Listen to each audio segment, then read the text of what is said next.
All right, you're welcome back. It's our last leg on our discussion this morning, Kenya's political crisis. Some have said what happens next in Kenya's political crisis is anyone's guess. Well, in this instance, the opposition in Kenya is not letting off on its protests. Raila Odinga says countrywide demonstrations will go on a daily basis from Monday to push for reforms at the country's electoral management body. Now, even though he has dropped out of the October 26 rerun, Odinga told supporters in Mombasa that any repeat election must be held on a level playing field. And the question is, what will be that level playing field? Well, we have a TVC News senior researcher, Cyril Abaku, who's joining us to discuss this. Good morning. Good to see you again. My pleasure, Ngozi. So what would be this level playing field? Is Raila Odinga just asking for too much? Well, the Jubilee Party will say so, but his own NASA coalition will say otherwise. But I think that what has really brought Kenya to this point is that the parties involved, as well as the institutions, and here I'm particularly referring to the IEBC, which is the election management body, yes, as well as the judiciary, have not, and I say this with every sense of responsibility, have not demonstrated that they understand what is at stake, and that at some point something has to give for Kenya to move forward. What has to give? Well, what has to give is that one of the parties has to exercise restraint. If indeed the allegations that Raila Odinga is calling for a government of national unity, which he has denied anyway, but if indeed he's calling for a coalition government, I don't think the Kenyan government led by Kenyatta should grandstand him and say that they're not going to yield some ground. You saw when the election body, you know, after a court ruling saying that not only Raila Odinga and Uhuru Kenyatta can other candidates no, that one other candidate who contested the sanctity of just Uhuru and Raila, you know, he contested it, and the court said you too, you can contest. Then the IEBC chooses to reinterpret what the court said to literally say all other candidates can indeed come. That was the problem. Besides that, you know, when the court also said let Raila and his team inspect the servers to see how he lost the election, the IEBC said no. It was based on that no to the court's directive that the elections were annulled. So the IEBC cannot choose to obey the court today and reinterpret what it wants to obey tomorrow. On the one hand, the judges as well. Look, we should be frank with ourselves. We applaud the judges or the Supreme Court for taking that decision. And you see, the other day, to the judge that said the third candidate could also run. There are social implications, there are political implications of judicial outcomes. In Nigeria, for instance, in 1979, the military said they wanted to go, but the elections that brought in Shagari were flawed. The Supreme Court said, don't cite what you are doing today as precedent, but let Shagari go.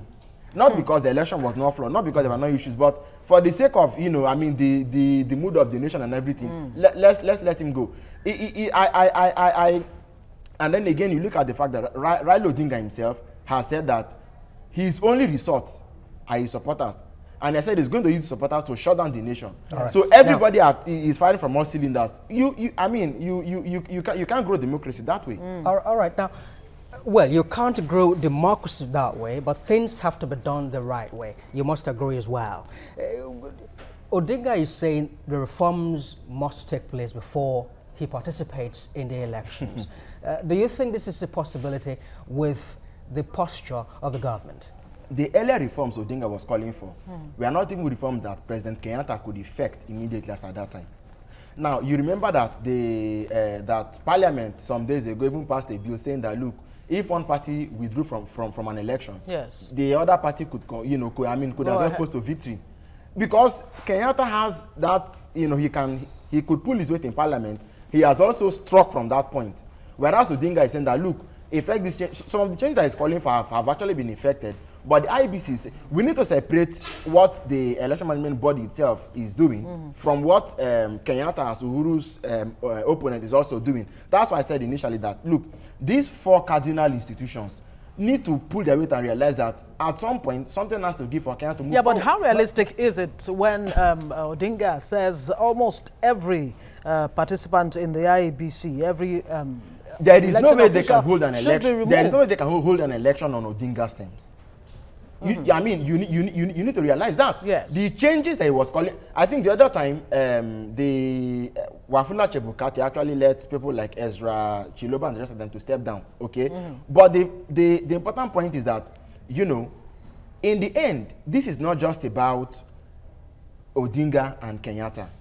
If you look at what is even going on, some of the people that were with Odinga when he ran the first time, people like Isaac Ruto, yes. Hassan Oman, the rest of them, are now decamping. And what is the word in Nairobi? The word is that they are being bribed to decamp.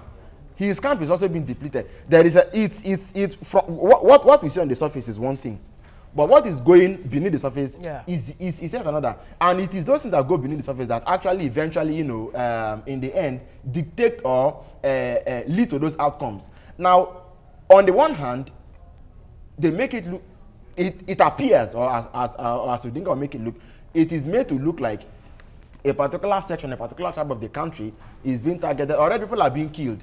The police is saying, the police police has cracked down, you know, when after the president gave an order saying that, look, protests shouldn't be held in the business districts in Nairobi, Kisumu, and so on. Mombasa. In Nairobi, Mombasa, and some places. And people have gone. Odinga said is going to that, you know, that they are going to overlook whatever those orders are. Hold on, please. And that they're going to be protesting. So it has come to a point of I will do everything I can do to get what I want, and then the other part also grandstands. Whether they need an international mediator or not, I think at some point there's need for a third force. All right, Cyril. And to mediate. All right, Cyril. No time anymore. Are we heading towards a repeat of 2007 troubles? No, I mean, if like I said, nobody is willing to yield ground. Yes, to yield ground. It is only a matter of time. I mean, it's only a matter of course that we are gradually sliding. And I think that it is important that these people appeal to their constituents, appeal to their supporters, and say, let's not let loose the dogs of war. Because already you hear Odinga and his people saying that, look, they have turned his part of the country into Biafra and Kosovo. I think the rhetoric has to be checked, the actions have to be checked, and somehow there is need for them to reach a middle ground to have, and they couldn't close their eyes to all the irregularities.